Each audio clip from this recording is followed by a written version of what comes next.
Fast bowlers की बहुत सारी ऐसी चीज़ें होती हैं, इंजरीज होती हैं, वर्कलोड मैनेजमेंट होती है, जिसमें रोटेशन थोड़ी सी बेहतर होती है। और हमें लगा कि शाहीन और नसीम को एक थोड़ा सा ब्रेक मिला, बट ब्रेक भी ऐसा मिला जिसमें वो इन टच रहे अपनी स्किल के साथ, कि उन्होंने चैम्पियंस कप खेला। आई थिंक शाहीन ने मैक्सिमम ओवर्स किए चैम्पियंस कप में भी, तो बॉलिंग रिदम भी उसकी थोड़ी सी उसमें आई होगी। अब हमें लग रहा है कि हमें शाहीन शाह और नसीम शाह फ्रेश मिलें फ्रॉम द बांग्लादेश सीरीज़, के हम उनको ये सीरीज़ स्टार्ट करवाएं। साइम अयूब, अब्दुल्ला शफीक, शान मसूद, बाबर आजम, सऊद शकील, मोहम्मद रिजवान, सलमान अली आगा, आमिर जमाल, शाहीन शाह अफरीदी, नसीम शाह एंड अब्रार अहमद। स्टोक्स के बगैर इंग्लैंड की टीम कितनी वल्नरेबल है? You think they will stroke less fire in the absence of Stokes? और जो श्रीलंका ने रास्ता दिखाया हमें ओवल टेस्ट का, क्या उस पर कैपिटलाइज हो सकता है? शायद भी देखें, बेन स्टोक्स की जो क्वालिटी है हम सबको पता है कि दुनिया के टॉप ऑलराउंडर्स में वो बेशुमार होते हैं। लेकिन इंग्लैंड ने उनके बगैर भी खेला है, और ना सिर्फ अभी, पहले भी उनके बगैर काफ़ी खेला है। और उनकी स्ट्रेंथ्स जो होती हैं वो एक बंदे से ना कम होंगी, ना मतलब उसमें कोई ऐसा इजाफा होगा। अगर आप उनकी प्लेइंग 11 देखें, काफ़ी बैलेंस्ड है। उनके पास ऑलराउंडर्स हैं जो बैटिंग भी करते हैं, 2 स्पिनर्स भी खेल रहे हैं।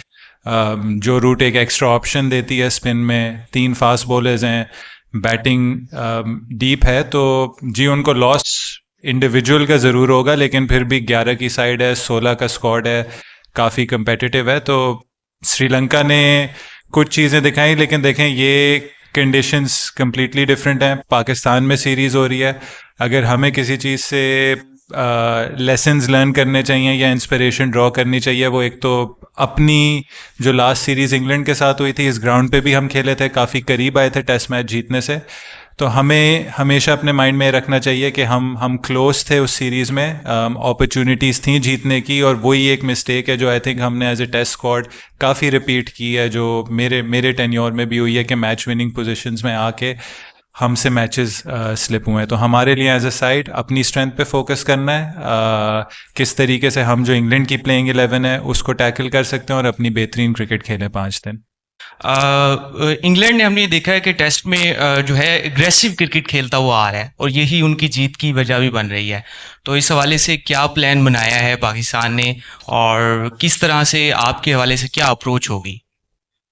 देखिए, हमें उनका स्टाइल पता है कि उन्होंने किस स्टाइल से क्रिकेट खेलनी है, but at the end of the day हम क्या कर सकते हैं उसको टैकल करने के लिए, हमारी क्या स्ट्रेंथ्स हैं। हमें लगता है कि हमने अपनी प्लेइंग 11 में भी एक क्लैरिटी रखी है, कंडीशंस देखते हुए, ऑपोजिशन देखते हुए। आज हमने इसलिए साइड अनाउंस की है क्योंकि हम अपने माइंड में क्लियर हैं कि ये एक बेस्ट 11 है, ये एक हमें बेस्ट बैलेंस मिलता है। अगर एक आध चीज़ पिन पॉइंट कर सकूँ, आमिर जमाल के आने से हमें सीम डिपार्टमेंट में हमें एक एज मिलता है, प्लस उन्होंने अपनी बैटिंग कैपेबिलिटीज़ भी दिखाई थी ऑस्ट्रेलिया में। और बाकी हमने कोशिश की है कि हम ज़रा सी अपनी प्लेइंग 11 में कंसिस्टेंसी रखें, मौका दें, क्योंकि ये वो इंडिविजुअल्स हैं जिन्होंने पहले भी परफॉर्म किया हुआ है, पाकिस्तान को मैचेस भी जिताए हुए हैं। और बस एक एज ए साइड क्लिक की बात है कि एक हम अच्छा इधर स्टार्ट लें जो हमें as a side test side momentum दे सकती है। बड़ा पॉजिटिव नजर आए हैं आपने आज प्लेइंग 11 का भी ऐलान कर दिया है।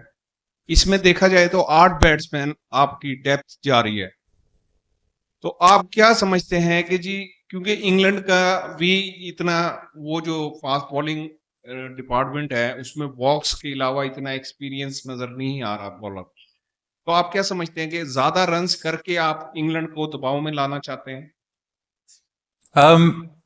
देखें, जो टेस्ट मैच की स्ट्रेटजी होती है वो एक दिन में आप नहीं डिसाइड कर सकते। 5 दिन का खेल इसलिए होता है क्योंकि ये गेम काफ़ी चेंज हो रहा होता है। तो जब भी आप प्लेइंग 11 या इवन स्क्वाड अनाउंस करते हैं, आप पूरी सीरीज़ को देखते हैं, आप पूरे 15 दिन को देखते हैं, और आप कहते हैं कि जब भी कोई चेंजेस आएंगी सिचुएशन में, जो टेस्ट क्रिकेट में हर दिन आती हैं, हम इन सिचुएशंस को कैसे टैकल कर पाएंगे। जहाँ तक हमारी स्क्वाड की बात की, आप 8 बैट्समैन इसलिए खिलाते हैं। इवन हमें बांग्लादेश सीरीज़ में थोड़ा सा नुकसान हुआ कि 7 के बाद हमें उस तरीके से रन्स नहीं मिले जो हमें आमिर जमाल ने ऑस्ट्रेलिया में दिए थे। तो वो एक चीज़ थी। दूसरी, उनकी 3 मैचेस में 18 विकेटें थी, उसका भी हमें लॉस हुआ था कि एक बंदा जो इंटरनेशनल स्टेज में आया उसने परफॉर्मेंसेस दी और फिर अनफॉर्चुनेटली थ्रू इंजरी वो नहीं खेल पाया। सेकेंडली आपने स्पिन डिपार्टमेंट में कवर करना है, जो हम समझते हैं कि अबरार और सलमान अली आगा के साथ हमें वो दो ऑप्शंस मिलते हैं। तो आप हमेशा जब भी अपनी फास्ट बॉलिंग आप हमारी देख लें, हमने 3 सीमर्स खिलाए हैं, शाहीन शाह, नसीम शाह, आमिर जमाल के। हम चाह रहे हैं कि हमें हर डिपार्टमेंट में वो कवरेज मिले जो हमें 5 दिन कोई भी सिचुएशन है उसमें हम उसको टैकल कर सकें। जहाँ तक आपने इंग्लैंड की बात की, जी इनएक्सपीरियंस ज़रूर होता है, इनएक्सपीरियंस हमारी टीम में भी है, बट उनके पास जो उनके दूसरे 2 सीमर्स हैं, गस एटकिंसन ने अभी इंटरनेशनल क्रिकेट स्टार्ट की है, उनका स्टार्ट बहुत अच्छा रहा है। ब्राइडन कार्स इंटरनेशनल क्रिकेट खेल चुके हैं इंग्लैंड के लिए, वाइट बॉल खेल चुके हैं, कंसिस्टेंट रेड बॉल बॉलर हैं उधर डरहम के लिए। तो ये वो चीज़ें आप किसी को अंडर एस्टिमेट नहीं कर सकते, और जो चीज़ अननोन होती है उस पर आपको ज़रा वॉचफुली और केयरफुली और ज़्यादा आपने उसको एग्जामिन करना होता है, उसको उसके अगेंस्ट प्लान करना होता है, क्योंकि आपको आइडिया नहीं होता कि जब कोई नया बॉलर आता है उसकी क्या स्ट्रेंथ्स होती हैं, क्या वीकनेसेस होती हैं। तो हमारी कोशिश ये है कि जो भी ऑपोजिशन से प्लेयर उतरेगा उसको फुल रिस्पेक्ट दी जाएगी, उसके स्किल सेट को असेस करेंगे कि इन कंडीशंस में और ऑपोजिशन की स्ट्रेंथ और वीकनेस देखते हुए हम कैसे उनको टैकल कर सकें। आपने 7 जो बैटर्स हैं उनको बरकरार रखा, हालांकि उनकी परफॉर्मेंस उस तरह की नहीं थी जिस तरह होनी चाहिए थी। दूसरी तरफ अगर हम देखते हैं तो फास्ट बॉलर्स का पूरा शोबा जो है वो तब्दील है। तो फास्ट बॉलर जितने आपको कोई उन्होंने क्रिकेट भी नहीं खेली लॉन्गर वर्जन के लिए, फिर भी वो वापस आते हैं बांग्लादेश के खिलाफ, तो क्या उनके ऊपर प्रेशर होगा या आपको एतमाद की वजह से आपने उनको रखा?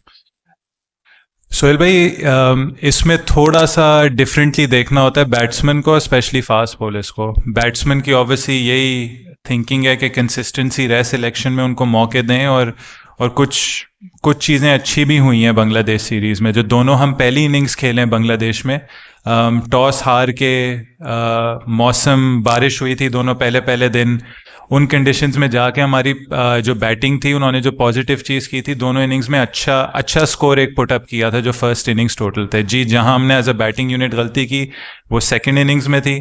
सेकंड इनिंग्स में ऐसे कोलैप्सेस हुए कि जिसने हमें जो मैच हारने की सिचुएशन था उसमें हम अपने आप को एज अ बैटिंग यूनिट ले आए। बॉलर्स को थोड़ा डिफरेंटली देखना होता है, कंसिडरिंग के बॉलर्स के वर्कलोड्स क्या हैं, आगे क्रिकेट क्या है। अगर आप देखें इस सीरीज़ के बाद भी शाहीन है, नसीम है, मे बी आमिर जमाल हैं, इनको मे बी शायद वाइट बॉल क्रिकेट भी ऑस्ट्रेलिया में जो वनडे 5-6 दिन बाद वो भी खेलना होगा। तो बॉलर्स की थोड़ी सी आप फास्ट बॉलर्स की थोड़ी सी आप उसमें रोटेशन लाते हैं, पॉलिसी में रोटेशन लाते हैं। स्पिनर्स पे आप फिर भी कंसिस्टेंट रह सकते हैं, जैसे अबरार लास्ट टेस्ट मैच खेला, हमें लगा कि उसी को ये टेस्ट मैच खेलना चाहिए। फास्ट बॉलर्स की बहुत सारी ऐसी चीज़ें होती हैं, इंजरीज होती हैं, वर्कलोड मैनेजमेंट होती है, जिसमें रोटेशन थोड़ी सी बेहतर होती है, और हमें लगा कि शाहीन और नसीम को एक थोड़ा सा ब्रेक मिला, बट ब्रेक भी ऐसा मिला जिसमें वो इन टच रहे अपनी स्किल के साथ, कि उन्होंने चैम्पियंस कप खेला। आई थिंक शाहीन ने मैक्सिमम ओवर्स किए चैम्पियंस कप में भी, तो बॉलिंग रिदम भी उसकी थोड़ी सी उसमें आई होगी। अब हमें लग रहा है कि हमें शाहीन शाह और नसीम शाह फ्रेश मिलें फ्रॉम द बांग्लादेश सीरीज़, के हम उनको ये सीरीज़ स्टार्ट करवाएं।